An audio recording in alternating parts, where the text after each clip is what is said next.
आ रहा है। देश की राजनीति का अपराधीकरण हो रहा है। नेता जेल से चुनाव लड़ते हैं या फिर पार्लियामेंट से भी अगर जेल जाते हैं छूटकर वापस पार्लियामेंट जाना शुरू कर देते हैं। इसे रोकने के लिए क्या किया जाए? सुप्रीम कोर्ट आज का फैसला किन मायनों में ऐतिहासिक है और क्या वाकई हमारे देश के सांसद, विधायक, सारे के सारे नेता इस फैसले को टिकने देंगे? इसी पर बहस करने के लिए हमारे साथ बीजेपी से सुधांशु मित्तल जी हैं, कांग्रेस से अखिलेश प्रताप सिंह जी थोड़ी देर में जुड़ने वाले हैं, आप पार्टी से संजय सिंह जी हैं, वरिष्ठ पत्रकार और पॉलिटिकल कमेंटेटर एनके सिंह साहब हैं और सुप्रीम कोर्ट के सीनियर लॉयर विवेक नारायण शर्मा। आप सभी का स्वागत है। इनसे बातचीत करें, बहस को शुरू करें उससे पहले आपको बता देते हैं देश की सबसे बड़ी अदालत के इस फैसले के बाद कानून मंत्री कपिल सिब्बल का क्या कहना है। क्या वाकई इस कानून में बदलाव की जरूरत थी और कोर्ट का फैसला क्या सर्वमान्य होगा? बातचीत की है कपिल सिब्बल से रमन कुमार ने। विधायकों और सांसदों के लिए एक बुरी खबर सुप्रीम कोर्ट से। हमारे साथ कानून मंत्री कपिल सिब्बल हैं। सर, आप बड़े वकील हैं लेकिन कानून मंत्री हैं और बहुत सारे राजनीतिक दलों के सांसद जिनको ऐसा लगता है कि दुर्भावना के तहत उन्हें फंसाया जा सकता है और जो आज सुप्रीम कोर्ट का ऑब्जर्वेशन या जजमेंट आया है उन्हें लगता है कहीं ना कहीं उनके साथ आगे आने वाले समय में और भी ज्यादती होगी। नहीं, मुझे नहीं मालूम जजमेंट क्या है, मैंने पढ़ा भी नहीं है। आप लोगों ने कहा कि कोई जजमेंट आया है, जब पढ़ूंगा तो उसके बाद मैं टिप्पणी जरूर दूंगा, अपने विचार आपके सामने जरूर रखूंगा। लेकिन आपको लगता है कि सुप्रीम कोर्ट के इस ऑब्जर्वेशन या इस फैसले के बाद तमाम राजनीतिक दलों से भी राय मशविरा करने की जरूरत? पहले पढ़ते लें हम जजमेंट, पहले ऑर्डर तो आ जाए। जब ऑर्डर आ जाएगा पढ़ लेंगे तो जरूर चर्चा करेंगे। नहीं, फिलहाल जो कानून है उसके मुताबिक आपको लगता है कि आपने लॉ कमीशन को जो सुझाव दिया था उसके मुताबिक कुछ चेंजेस की जरूरत आपको महसूस हुई? नहीं, हम समझते हैं चेंजेस की जरूरत है, लेकिन उसका सुप्रीम कोर्ट ऑर्डर से क्या ताल्लुक है? कोई ताल्लुक नहीं है। सुप्रीम कोर्ट का ऑर्डर फाइनल ऑर्डर होता है और उसका जो इम्पैक्ट है वो हमें देखना पड़ेगा। पढ़ने के बाद आपके पास दोनों विकल्प हैं। मुझे मालूम नहीं, पहले मैं पढ़ूंगा, उसको समझूंगा, उसके बाद ही कुछ जवाब दूंगा ना। तो जो पता नहीं कौन से विकल्प का, मेरे साथ 3 भी हो सकते हैं, 4 भी हो सकते हैं, मुझे नहीं मालूम। जब तक पढ़ूंगा नहीं तब तक कैसे जवाब? लेकिन आपके चेहरे की जो मुस्कुराहट है उससे साफ पता चलता है कि राजनीतिक दलों आपके सामने बैठा हूं तो मुझे मुस्कुराना पड़ता है, मैं क्या करूं? यानी कि काफी रणनीतिक तौर पर कपिल सिब्बल जवाब दे रहे हैं और कोई भी फैसला, चाहे सुप्रीम कोर्ट का जो भी ऑब्जर्वेशन आया है, उसको पूरी तरह से विस्तार से पढ़ने के बाद ही सरकार इस मामले में अंतिम राय देगी। रमन कुमार, दिल्ली, न्यूज़ 24। अखिलेश प्रताप सिंह जी, आप अगर सुन रहे थे और अगर देख भी रहे थे, कपिल सिब्बल की जो मुस्कुराहट ही, वो तो ये कह रहे थे कि रमन कुमार हमारे संवाददाता का चेहरा देखकर मुस्कुरा रहे थे, लेकिन आखिरकार बोल गए 4-5 विकल्प भी हो सकते हैं। ऐसा लगता है कि सरकार ने तो, अखिलेश जी, पहले से मन बना लिया है कि इस फैसले को टिकने नहीं देंगे और इसे बदलने के लिए, इसे चुनौती देने के लिए कुछ ना कुछ जरूर करेंगे। अखिलेश जी। नहीं, ऐसा नहीं है। उन्होंने कहा कि हम पहले पढ़ तो लें, पढ़ने दे जजमेंट। उन्होंने ये भी तो कहा कि सुप्रीम कोर्ट का फैसला सर्वमान्य होता है, ये भी कहा उन्होंने। तो आप बिटवीन लाइन इस तरह से भी तो निकाल सकते हैं कि सुप्रीम कोर्ट के फैसले को जब उन्होंने कहा सर्वमान्य होता है तो चलिए आपकी प्रतिक्रिया। मैं भी नहीं पढ़ा जो मोटी जनप्रतिनिधि के रूप में अखिलेश जी, आपको ये कैसा लग रहा है फैसला? अच्छा, चलिए अखिलेश जी, आप अपनी प्रतिक्रिया बताइए। बहुत अच्छा है, बहुत नहीं, बहुत अच्छा है। ये कम से कम सफाई तो होगी और हम चाहते हैं जब भी शुरू हो, जैसे भी शुरू हो, लेकिन ये नहीं होना चाहिए कहीं के भी कि इसमें हमने पढ़ा नहीं है ना देखा है। जो आप लोगों के चैनल में 2-4 पॉइंट आए हैं, बस मैंने वही देखा है। जिस तरह से भी अच्छी व्यवस्था बने और पार्लियामेंट में, विधानसभा में अच्छे लोग आए, वो हर तरीका हमें स्वीकार है। अच्छा, एक चीज में और भी अखिलेश जी, आप और सुधांशु मित्तल जी पॉलिटिकल उससे आते हैं। अगर मान लीजिए कि मायावती की या मुलायम सिंह की गवर्नमेंट है, विंडिक्टिवनेस से उन्होंने आपको फंसा दिया और पता लगा कि वो लोअर कोर्ट से ये हो गया है। मेरी बात पूरी नहीं हुई, जो मैं कहने जाता वही आप कहने जा रहे हैं। हाँ, बोलिए। देखिए, होता क्या है कि जितना जो हमारा जो दुनिया में कानून बनाने का रिवाज है वो यही होता है कि जितना दंड है गुनाह उसी के अनुपात में होता है। 2 साल की सजा हम आपको कुछ अपशब्द करें तो भी होती है। पहले ये था कि आप अपील में चले जाते थे, अब अपील नहीं है। अब अपील नहीं है। 2 साल की सजा में अगर लोअर कोर्ट से भी आप हो गए तो आप डिबार हो जाएंगे। तो देखना पड़ेगा पूरा जजमेंट को। इसमें जो एक्सपर्ट लोग हैं, हम तो लॉ के विद्यार्थी हैं नहीं, हम व्यवहारिक विद्यार्थी हैं, तो एक्सपर्ट को भी देखना पड़ेगा, क्योंकि सुप्रीम कोर्ट ने तो हर चीज देख के किया होगा, ऐसा नहीं कि उसने कोई पहलू छोड़ा होगा। ठीक है, अखिलेश जी, उसके बाद भी हर चीज जानने के बाद ही फाइनल कमेंट किया जा सकता है। लेकिन हम इतना कह सकते हैं कि जो भी सुधार के लिए जो भी कदम है वो स्वागत किया जाएगा, स्वागत किया जाना चाहिए। ठीक है अखिलेश जी, ठीक है, आप स्वागत कर रहे हैं मोटे तौर पर। राजनीति के अपराधीकरण को रोकने के लिए जो भी किया जाए स्वागत योग्य है, आप भी यही कह रहे हैं, हर कोई ये कहता है, इस पर कोई असहमति मेरे ख्याल से कहीं होगी नहीं। विवेक जी हमारे साथ हैं, सुप्रीम कोर्ट के सीनियर लॉयर हैं। आपको पहली नजर में ये फैसला कैसा लगता है और क्या ये टिकने वाला है? ये फैसला, इसे ये पॉलिटिकल पार्टी सारी मिलकर टिकने देंगी? जी, मैंने फैसले को देखा है और बड़ा अच्छा उन्होंने फैसला दिया है। रीजनिंग बहुत अच्छी है पूरे जजमेंट में। इस फैसले के खिलाफ गवर्नमेंट रिव्यू के लिए जा सकती है सुप्रीम कोर्ट में ही कि इसके जो पॉलिटिकल रिपरकशंस हैं वो बहुत लार्ज स्केल के हो सकते हैं। जहां ये फैसला बहुत अच्छा है, वहां पर इसके पॉलिटिकल रिपरकशंस कुछ अलग तरह के हो सकते हैं। जैसे अभी हमने सिंह साहब ने बताया कि विंडिक्टिवनेस क्रिएट हो सकती है। सुप्रीम कोर्ट का तर्क क्या है इस फैसले के पीछे? सुप्रीम कोर्ट का तर्क है कि आर्टिकल 101 अभी तक क्या था कि आर्टिकल 102 और आर्टिकल 102 में एमपीज एंड 191 में एमएलएस के लिए डिस्क्वालिफिकेशंस उसमें दी गई हैं। उन डिस्क्वालिफिकेशंस को में एक है कि कोई भी लॉ के अंतर्गत जो डिस्क्वालिफिकेशन है तो उसके तहत भी वो हटाए जा सकते हैं। अब रिप्रेजेंटेशन ऑफ पीपल्स एक्ट में सेक्शन 8 में 1, 2, 3 देयर आर 3 सबसेक्शंस। उन तीनों सबसेक्शंस में अलग अलग तरह की डिस्क्वालिफिकेशंस दी गई हैं। उन सभी डिस्क्वालिफिकेशंस में अगर कोई आ जाता है तो उस केस में आर्टिकल 102 के तहत उसको फिर वहां से वो डिस्क्वालिफाइड माना जाएगा और आर्टिकल 101 के तहत जैसे ही कोई डिस्क्वालिफाइड होता है तो उसकी सीट वैकेंट हो जाती है। अभी वाला जो है जो सेक्शन यही बता रहे हैं। ये क्या है? तो सेक्शन 4 में, सबसेक्शन 4 में ये है लॉ कि अगर 90 दिन के अंदर आपने कोई अपील डाल दी या रिवीजन डाल दिया तो उस केस में आपकी सदस्यता बनी रहती है, नहीं होगा, डिस्क्वालिफिकेशन नहीं होगा। जी हाँ। लेकिन अब सुप्रीम कोर्ट ने उस राहत को खत्म कर दिया। उस राहत को खत्म कर दिया है ये कहते हुए कि आर्टिकल 101 और आर्टिकल 190 ये दोनों ही इस तरह की रिलैक्सेशन को ग्रांट नहीं करता है। सुधांशु जी, आपका कोई कमेंट? कांग्रेस स्वागत कर रही है, आपने सुना अखिलेश जी कह रहे थे स्वागत योग्य है। सुधांशु जी क्या कहते हैं? मानक जी, पहली बात तो ये कि जो मैं कहने जा रहा हूं वो मेरी व्यक्तिगत राय है और वो एक राजनीतिक व्यक्ति की जो एक स्वाभाविक चिंता होगी वो उसका जो है दर्शाएगी। जहां तक मुझे कानून समझ आता है, कानून कहता है कि if you are convicted for an offence of moral turpitude, वो 2 साल की सजा नहीं कहता, वो मॉरल टर्पिट्यूड कहता है। ठीक है। आज 10 कानून ऐसे हैं जिनमें कि आपको जेल जो है 2 साल से ज्यादा उन कानून के तहत हो सकती है जिसमें मॉरल टर्पिट्यूड इन्वॉल्व नहीं है। ठीक है। नेग्लिजेंट एक्सीडेंट हुआ है उसमें भी हो सकती है 2 साल से ज्यादा। ठीक है, बिल्कुल। तो इसके मतलब क्या है कि आपको एक बात। ठीक है। दूसरी बात यह है, एक सेकेंड, दूसरी बात क्या है, इस सारे का उद्देश्य क्या था? उद्देश्य ये था कि अपराधीकरण जो है राजनीति से समाप्त होना चाहिए। यही उद्देश्य है ना? जी बिल्कुल, यही उद्देश्य। समस्या कुछ है, समाधान हम लोग कुछ और ढूंढ रहे हैं। देखिए, मैं एक चीज पूछना चाहता हूं, जब आदमी को सजा होती है तो ट्रायल कोर्ट में सजा होती है। ठीक है। ट्रायल कोर्ट के अंदर जो है उसके खिलाफ जितनी भी गवाही होती है वो आती है, उसका जो है मूल्यांकन होता है और ट्रायल कोर्ट उसमें उसको सजा देता है। उसके बाद उस सजा के कानूनी पहलुओं पे हाई कोर्ट में या जो भी हायर जुडिशरी है उसमें होती है और सुप्रीम कोर्ट में अगर जाना हो तो जाइए, नहीं जाना तो ना जाइए। ये होता है। एक तो कहना है कि जब तक सुप्रीम कोर्ट नहीं छोड़ेगा, ये कानून में कहीं नहीं लिखा हुआ है कि अगर एक आदमी को हाई कोर्ट छोड़ दे तो स्टेट को सुप्रीम कोर्ट जाना जरूरी है। ये कानून में कहीं नहीं लिखा हुआ है, पहली बात।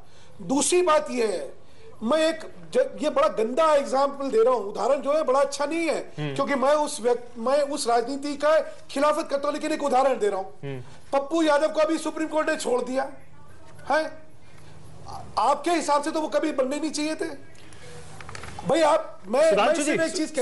सुधांशु जी, आपका एक पॉइंट बहुत वैलिड है। आपका एक पॉइंट बहुत वैलिड है। मैं वही पॉइंट अच्छा जल्दी से बोलिए। एक और चीज कह दो उसके बाद।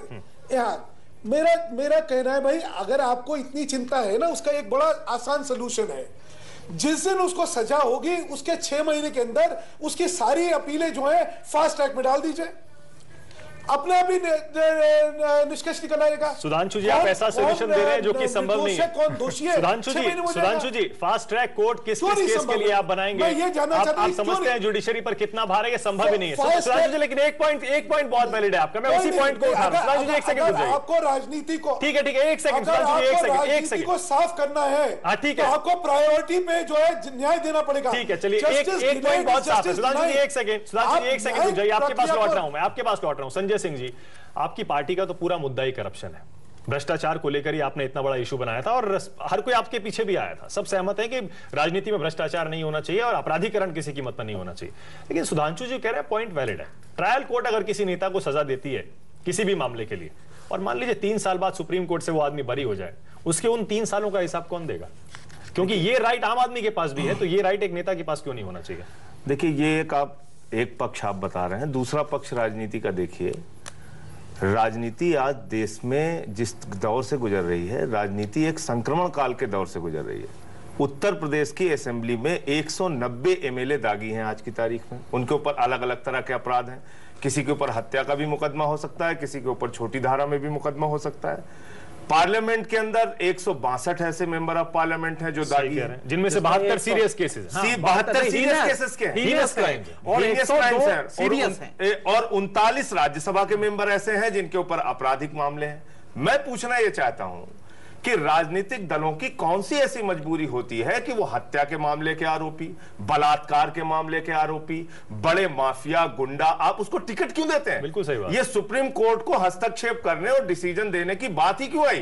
अगर हम राजनीतिक दल की इच्छा शक्ति की ओर ध्यान दें और उस पर अपनी, अगर राजनीतिक दल खुद से इच्छा शक्ति के आधार पर यह तय करें कि भाई हमको अपराधियों को, माफियाओं को टिकट ही नहीं देना है, ऐसा तो आपका पार्लियामेंट और असेंबली में संजय जी आपका पॉइंट साफ है। एक बात, दूसरी बात मैं कह रहा हूं, न्याय की प्रक्रिया में जितना विलंब हो रहा है, देश के प्रभावशाली लोगों ने और नेताओं ने, सुधांशु जी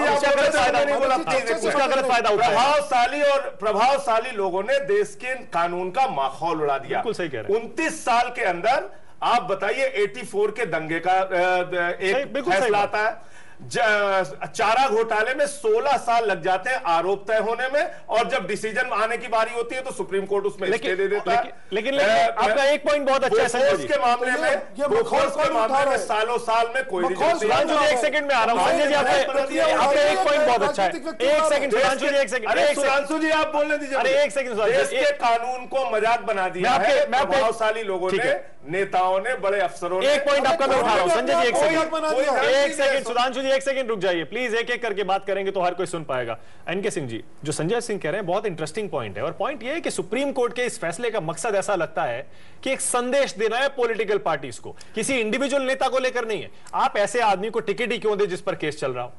आप राजनीति को साफ क्यों ना रखें? कि डेमोक्रेसी में जब कोई एक इंस्टीट्यूशन फर्मेंट के स्टेज में होता है, उसमें बदबू आने लगती है, सड़ांध होती है, तो उसमें कोई ना कोई दूसरा इंस्टीट्यूशन खड़ा होता है जो उसको रिफर्बिश करता है, फिर से मजबूत करता है।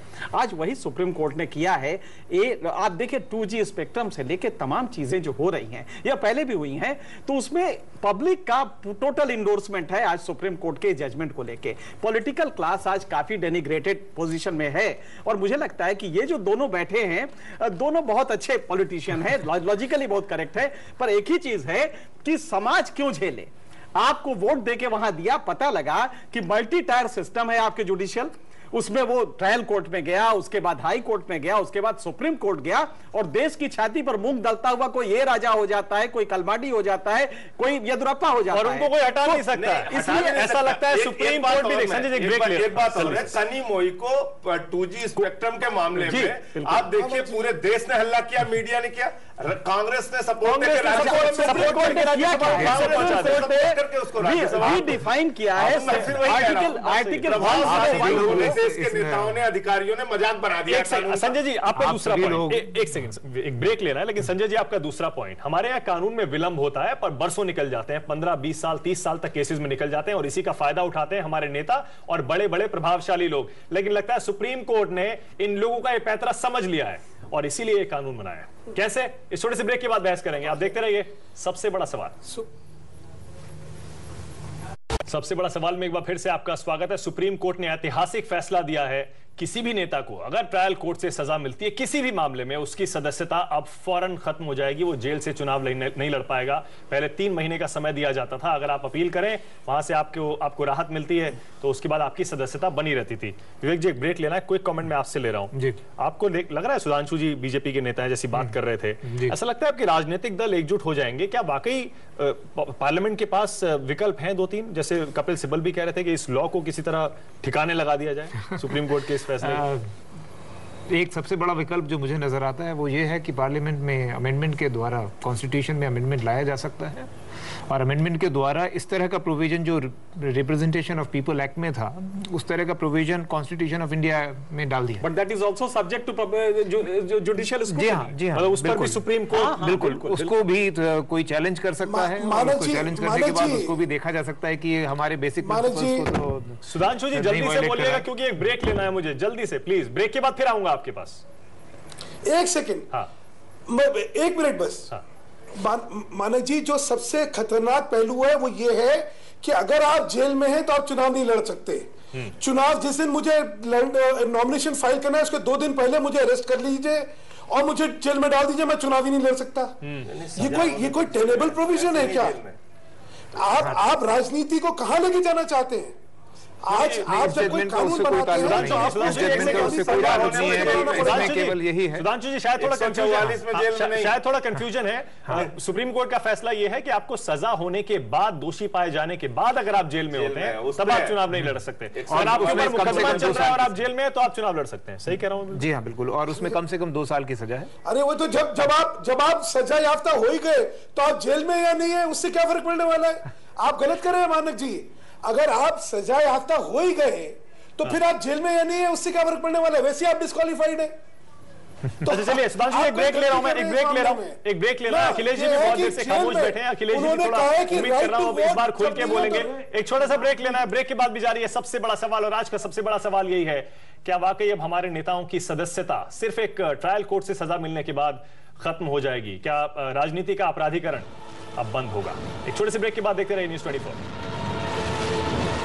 हमारे देश में कुल 4,835 सांसद और विधायक हैं। इनमें से आपको बता दूं 1,448 ऐसे हैं जिनके खिलाफ मुकदमे चल रहे हैं कोर्ट के अंदर। सुप्रीम कोर्ट का आज का फैसला इन लोगों पर तो कोई असर नहीं डालेगा क्योंकि आगे से यह फैसला लागू होगा। सुप्रीम कोर्ट का फैसला यह है, आज के बाद किसी भी नेता को अगर कोर्ट से सजा मिलती है तो उसकी सदस्यता फौरन खत्म हो जाएगी। पहले की तरह उसे 3 महीने का समय नहीं दिया जाएगा कि वो हाई कोर्ट में जाकर अपील करे और अपनी सदस्यता किसी तरह से बचा ले। इसी पर हम बहस कर रहे हैं सबसे बड़ा सवाल में। बहस को आगे बढ़ाएं उससे पहले आपको सुनवा देते हैं कि नेताओं की तरफ से आज रिएक्शन कैसे आए हैं, सुनिए। एक विसंगति थी जो बहुत दिन से देखी जा रही थी कि वो ये थी कि जैसे ही आप कन्विक्ट होते हैं अगर तो आप इलेक्शन नहीं लड़ सकते, लेकिन आप सिटिंग एमएलए या एमपी हैं तो आपकी अपील मंजूर हो गई तो आप एमपी एमएलए रह सकते हैं। इस पर काफी गंभीर सवाल उठ रहे थे।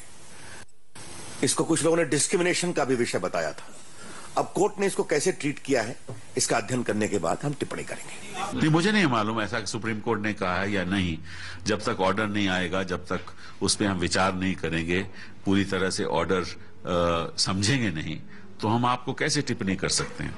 तो जब ऑर्डर आएगा तो विस्तार से हम आपको आपके सामने आकर बताएंगे कि हमारे विचार सुप्रीम कोर्ट के जजमेंट के बारे में क्या है। ये तो सुप्रीम कोर्ट का जजमेंट सर्वोपरि है, लेकिन मैं समझता हूं कि इसमें गुंजाइश है पूर्ण विचार की, और वो इसलिए कि लोअर कोर्ट में जब किसी एक्यूज को कन्विक्ट किया जाता है, जजमेंट आते हैं, तो कभी कभी फॉर्ज केस होता है और अदालत, निचली अदालत पे जिस तरह की कार्रवाई चलती है, जिस तरह की सुनवाई चलती है, सुप्रीम कोर्ट की भी टिप्पणी उस पर आती है। हाई कोर्ट में जब लोग जाते हैं तो उसके विरुद्ध टिप्पणी आती है। इसका मतलब है कहीं ना कहीं नीचे के प्रोसेस में कभी कभी गड़बड़ियां पाई जाती है।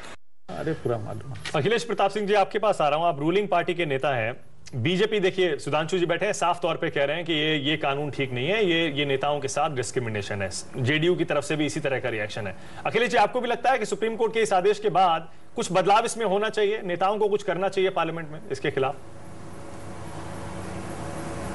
नहीं, देखिए हमारा सीधा सा मत है कि जितने भी रिफॉर्म्स और सुधार के जो भी प्रक्रिया हो, जो भी उसका हम स्वागत करते हैं, लेकिन उसके लपेटे या चपेटे में कोई बेगुनाह या निर्दोष न फंस पावे, ये भी फुल प्रूफ हो जाना चाहिए।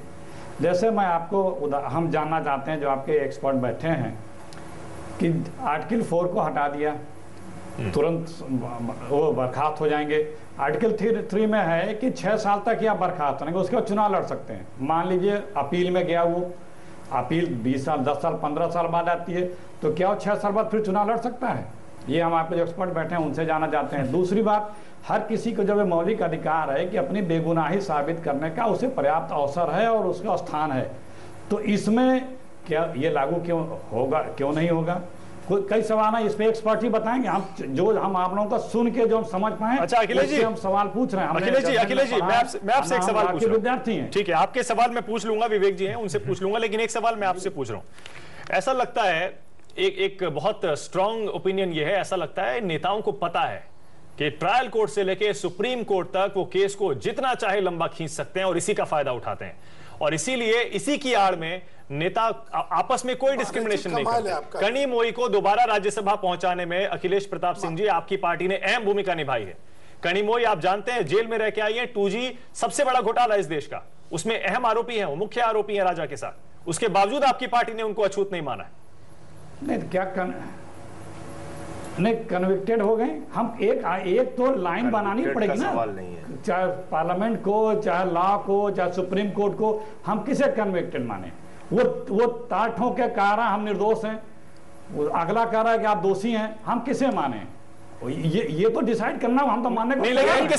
ऐसा लग रहा है मसला यही है। एक सेकंड अखिलेश जी, एक सेकंड सुधांशु जी, एक सेकंड में आ रहा हूं, एक सेकंड संजय जी, एक सेकंड। अखिलेश जी ऐसा लग रहा है कि सबको पता है कि यहाँ पर 15 साल खींच सकते हैं। शुरू बहुत अच्छा किया और बड़ा अच्छा लगा। देखिए ऐसा है कि इसी में अगर एमएलए, अगर वो एमएलए नहीं है और अगर नॉन एमएलए है तो उसके लिए ये अप्लाई होता है। जो फंडामेंटल है वो दोनों के लिए है। तो अगर वो एमएलए है तब ये अप्लाई होगा, वो एमएलए रह जाएगा 90 दिन बाद, अगर वो 90 दिन के दौरान करता है तो इशू ये है कि डिस्क्रिमिनेट हो रहा है। नहीं, मेरा सवाल ये है कि क्या कनी मोई और सबके लिए है 2G स्पेक्ट्रम जैसा इतना बड़ा घोटाला, महाघोटाला देश का, या जितने उसमें 365 प्रमाण उनके खिलाफ, कनी मोई के खिलाफ सीबीआई ने दिया है। जैसे मैं आपको बताऊं, एक उदाहरण दूं, सीबीआई ने दिया है 365 प्रमाण। एक सेकंड सुन लीजिए। संजय सिंह जी गिना रहे थे, ठीक है, वो आरोप हैं लोगों पे, इतने लोकसभा में, विधानसभा में इतने लोगों पे आरोप हैं। अब आप लोगों ने भी आंदोलन किया, जनता के हित के लिए आंदोलन किया, चाहे बिजली काटी, जब पानी काटा, लेकिन मुकदमे तो आईपीसी के चलते हैं। जब अब आप भी एफिडेविट भरेंगे तो आप भी उसी श्रेणी में आएंगे। तो आपने क्राइम नहीं किया है, आपने आंदोलन किया है, लेकिन आता है उसी श्रेणी में। अखिलेश जी, जब आप अगली बार भरेंगे, दोनों को एक साथ भरेंगे और जीत गए, अच्छा चलिए नॉमिनेशन पेपर, और अगर आप बिल्कुल आप सही कह रहे हैं, बिल्कुल आप सही कह रहे हैं।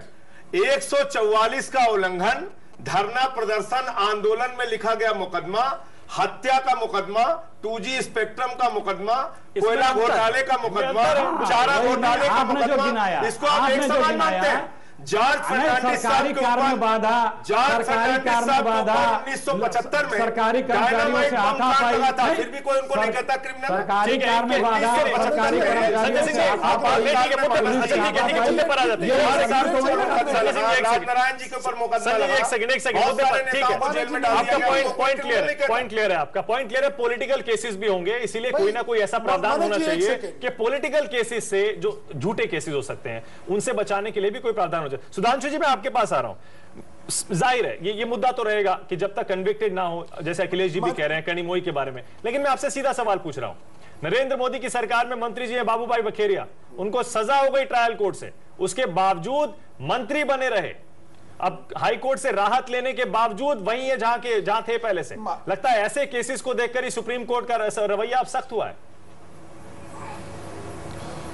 मानिक जी, हम लोग व्यवस्था की बात कर रहे हैं, हम लोग पॉपुलिस्ट होना चाहते हैं या रिफॉर्मिस्ट होना चाहते हैं, पहले तय कर लीजिए। एक अपवाद को लेके आप व्यवस्था को खत्म करना चाहते हैं या व्यवस्था को ठीक करना चाहते हैं? मैं सिर्फ एक शेर बतला देता हूं। तारीखे इतिहास ने देखे हैं कई दौर, लम्हों ने खता की थी, सदियों ने सजा पाई। आप जब कोई भी चीज करते हैं तो आपको उसके पहले सोचना पड़ेगा। हम रुक जाइए, एक सेकंड सुन तो लीजिए, आप पहले पूरी बात सुन लीजिए। सुधांशु जी 4,835 में से 1,448 लम्हे हैं और 125 करोड़ से ज्यादा जनता उनको ढो रही है। खता ही खता है। महाराज मेरी बात भी तो सुन लीजिए। बोलिए। जो जने ये कह रहे हैं कि कानून व्यवस्था में 15 साल लगते हैं, मैं सिर्फ उन्हीं से पूछना चाहता हूं कि भाई ये 15 साल लग रहे की जगह 6 महीने में क्यों नहीं हो सकती है? अब सुधांशु जी सुधांशु जी एक सेकंड सुधांशु जी आपका ये पॉइंट है, समस्या कुछ और है, समाधान कुछ और। सुधांशु जी बहुत वैलिड पॉइंट है, बहुत वैलिड पॉइंट है। एक सेकंड रुक जाइए विवेक जी, सवाल बहुत ये देखिए, सुप्रीम कोर्ट का आदेश है, उसको सिर झुकाकर स्वीकार करता है हर कोई, लेकिन ये पॉइंट तो उठाना पड़ेगा। सुप्रीम कोर्ट ने ट्रायल कोर्ट के हाथ में इतनी पावर दे दी है इस फैसले के बाद कि ट्रायल कोर्ट अगर कह दे कन्विक्टेड, उसके बाद चाहे कितना भी बड़ा मंत्री, कितना भी बड़ा नेता क्या ना हो, उसका करियर खत्म है जब तक वो हाई कोर्ट या सुप्रीम कोर्ट से जाकर बरी नहीं होता है। और सुप्रीम कोर्ट को क्या इस बात का एहसास नहीं है कि हाई कोर्ट में और सुप्रीम कोर्ट में आते आते अपील में 15-20 साल लग जाते हैं? नहीं, हम आपकी बात से पूरी तरह सहमत हैं। जहां पर ये जजमेंट अपनी जगह राइट है, बिल्कुल पूरी तरह से सही है हमारे हिसाब से, हमने जितना देखा है इसको। वहीं पर इससे जो डेफिशिएंसी क्रिएट होती है सोसाइटी में, डिसबैलेंस क्रिएट होता है, उसको रेक्टिफाई करने के लिए जरूरी हो जाएगा कि किसी तरह का अमेंडमेंट या तो कॉन्स्टिट्यूशन ऑफ इंडिया में लेकर आया जाए या फिर गवर्नमेंट ऑफ इंडिया इस मामले को लेकर रिव्यू पिटीशन। मतलब आप भी मान रहे हैं कि ट्रायल कोर्ट की अभी जो हालत है हिंदुस्तान में, वो अपने आप में इतनी पावर को अपने अंदर लेकर चलने की हालत में नहीं है। इनसे उसका जवाब पूछ लीजिए। मैं सहमत हूं। हाँ देखिए विवेक जी हमारे साथ हैं, सुप्रीम कोर्ट के सीनियर लॉयर हैं विवेक नारायण शर्मा, कह रहे हैं सुप्रीम कोर्ट ने इतनी पावर ट्रायल कोर्ट्स को दे दी है, लेकिन हमारे ट्रायल कोर्ट्स देश के अभी इस हालत में नहीं है कि इतनी जिम्मेदारी लेकर चल सके। अखिलेश जी आपका सवाल क्या है? नहीं, आप फिर सवाल मेरा था वो 6 साल का दीवार करने वाला जो मैं आपको 10 केस सुनाता हूं, सुनिए, जहां पे आदमी जो है कन्विक्टेड है मर्डर के लिए, मतलब मैं एक एमएलए की बता रहा हूं, और पिछले 13 साल से उसकी अपील जो है सुप्रीम कोर्ट में पड़ी हुई है। भाई क्यों 13 साल लगा रहे हैं आप? आपको जब इतनी चिंता है कि अपराधीकरण नहीं होना चाहिए, तो क्यों नहीं उस अपील को पहले तय कर सकते हम लोग? और उस अपील में कानूनी पहलू देखने, आपको कोई एविडेंस को दोबारा इकट्ठा नहीं करना। बिल्कुल ठीक है, मैं कह रहा हूं संजय जी ठीक है पॉइंट बहुत अच्छा है, ठीक है, जायज है आपका पॉइंट। सुधांशु एक सेकंड संजय जी बात से मैं सहमत हूं, और ये बात बिल्कुल ठीक है कि इस देश में फास्ट ट्रैक कोर्ट्स होनी चाहिए और ऐसे मुकदमों का निपटारा जल्दी होना संभव नहीं है, लेकिन दुर्भाग्य से हमने बोफोर्स में देखा, चारा में देखा, संभव नहीं, सारे भ्रष्टाचार के मामले में देखा नहीं हुआ। और सुधांशु जी के सामने एक मौका आया था जन लोकपाल कानून बनाने का, वो भी नहीं बनाया इन्होंने। तो बातें खाली करते हैं, काम नहीं करते। अच्छा एक सेकंड, क्या कह रहे हैं सुधांशु जी? बातें करने से नहीं होगा, लोकपाल बनाने का मौका आया था भ्रष्टाचार के मामले में चला देंगे। अच्छा फास्ट ट्रैक कोर्ट के लिए आप क्या कह रहे हैं सुधांशु जी? संभव है, आप ये कह रहे हैं संभव है फास्ट ट्रैक कोर्ट्स? बिल्कुल संभव है, अगर चाहे, मतलब आप उसके लिए सिर्फ 5,000 आदमी है ना जो कि इलेक्टेड रिप्रेजेंटेटिव है। कौन सी बड़ी बात है कि फास्ट ट्रैक कोर्ट हो जाएंगे? मतलब हाई कोर्ट फास्ट ट्रैक कर सकती है, सुप्रीम कोर्ट फास्ट ट्रैक कर सकती है, इसमें दिक्कत क्या है? अगर सुप्रीम कोर्ट में कोई मामला आता है वो पहले सुना जा सकता है, हाई कोर्ट में कोई मामला आता है पहले सुना जा सकता है, इसमें कौन सी बड़ी चीज है? और उसमें कोई आपको एविडेंस इकट्ठा नहीं करनी है, कोई लंबी बहसें नहीं होनी है, ये लॉ पॉइंट पे आपको चर्चा करके खत्म करना है। आइडिया अच्छा है, 2-2 दिन आइडिया अच्छा है सुधांशु जी, आइडिया बहुत अच्छा है। मैं समझ रहा हूँ शायद सुधांशु जी ये कहना चाहते हैं, ठीक है, जन लोकपाल पे इनको मौका लगा था 1 साल में जो भ्रष्टाचार के मामले थे उनको सजा देने वाला एक कानून बनाने का मौका आया। वही बात कह रहे हैं, क्यों नहीं किया? वही बात कह रहे हैं, मैं पूछ तो रहा हूँ आप, लेकिन अब वही बात कह रहे हैं। लोकपाल का इस बात से कोई ताल्लुक नहीं है, लेकिन मुझे जो लगता है, मैं ये कह रहा हूँ कि भ्रष्टाचार के छोड़ के व्यवस्थाओं की चर्चा करिए। व्यवस्थाओं की चर्चा कर रहे हैं, मैं व्यवस्थाओं की चर्चा कर रहा हूँ। भ्रष्टाचार के मामले में आप लोकपाल की सजा देने का एक कानून बनाने का मौका आपके सामने कांग्रेस के सामने आया, आपने क्यों नहीं किया वो काम? देखिए इसमें आपने वो काम क्यों नहीं किया? फास्ट ट्रैक बिल्कुल बनना चाहिए, मैं सहमत हूँ, फास्ट ट्रैक बनके सजा जल्दी तय हो। ये बड़ा कहना चाहते हैं कि 5,000 लोगों के लिए बिल्कुल सही है, पॉलिटिकल इशू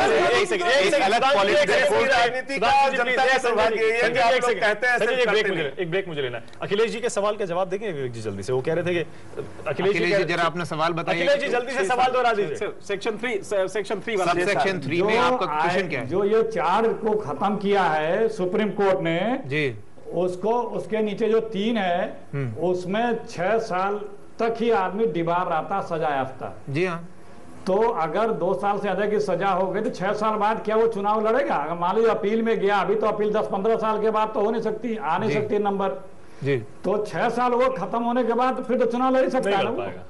नहीं बिल्कुल लड़ सकता है, बिल्कुल क्योंकि जो सेक्शन कन्विक्शन का पीरियड अपना खत्म किया। हाँ, हम इसका जवाब दे देते हैं आपको। जो उसको जो भी सजा मिली है, सपोज उसे 3 साल सजा मिली है, हम जवाब दे दें उसको। सपोज 3 साल की सजा मिली है तो 3 साल का पीरियड कंप्लीट करने के बाद 6 साल के गैप के बाद में वो दोबारा इलेक्शन लड़ सकता है।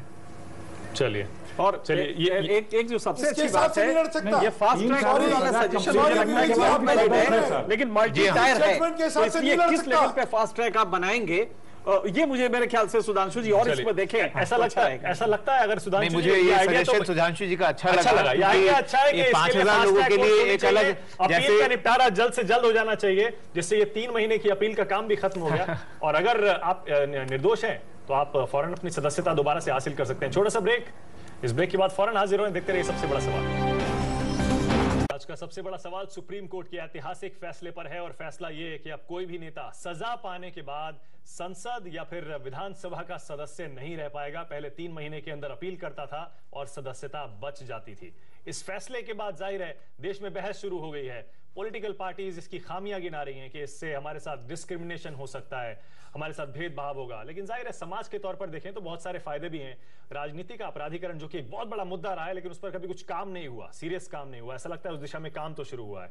समय मेरे पास बहुत कम है। Closing comment N K Singh ji आपसे और उसका देखिए जजमेंट बहुत अच्छा है। फायदा कितना, नुकसान कितना? नहीं, इसमें फायदे काफी हैं और कई बार ये होता था कि आप देखें जो इस समय स्पेक्ट्रम है, पॉलिटिकल क्लास जो है, कितने सुधांशु मित्तल और अखिलेश जी पार्लियामेंट पहुंच रहे हैं? दरअसल बहुत कम पहुंच रहे हैं। जो जा रहे हैं वो आप जानते हैं कि 33% क्रिमिनल बैकग्राउंड के हैं। तो आज एक पर्ज का प्रोसेस है, चल रहा है, बहुत अच्छा है। एक सुधांशु जी ने जो बात कही बड़ी वैलिड है कि कहीं ना कहीं से इसको फास्ट ट्रैक कोर्ट में डाल के ये किया जाए, क्योंकि ट्रायल कोर्ट में इमेंस, आप सही कह रहे हैं कि खतरा यह है कि ट्रायल कोर्ट बहुत चीजें नहीं जानता है, बहुत चीजें नहीं समझ पाता है जब वो जजमेंट देता है, जो कि ऊपर बैठा हाई कोर्ट दे देता है। मेरे ख्याल से मैं अपना फाइनल कमेंट कॉमन मैन की तरह दूंगा। तो कॉमन मैन को अगर देखा जाए तो उसको फायदा इसमें ज्यादा नजर आएगा, क्रिमिनलाइजेशन कम होगा पॉलिटिक्स में। अगर पॉलिटिशियन की तरह देखा जाए तो उसको नुकसान ज्यादा होगा, क्योंकि वो किसी भी समय में उसको हटाया जा सकता है प्रोसेस से। अच्छा, लेकिन ऐसा लगता है कि शायद अब पॉलिटिकल पार्टीज इस फैसले के बाद अगर ये लागू होता है, इस तरह के उम्मीदवारों को टिकट देने से बचेंगी, क्योंकि अगर कोर्ट से सजा हो गई तो उनकी एक सीट खाली हो जाएगी, वो सीट हाथ से निकल जाएगी। बहुत बहुत शुक्रिया सुधांशु जी, अखिलेश प्रताप सिंह जी, आपका भी, संजय जी, समय बिल्कुल नहीं है, फिर बात करेंगे। बहुत बहुत शुक्रिया एनके सिंह जी। मानो जी एक सेकंड बस, लास्ट कमेंट 10 सेकंड दे रहा हूं सर, 10 सेकंड। ये कह रहे हैं समस्या का समाधान जो है बड़ी सोच समझ के दीजिए।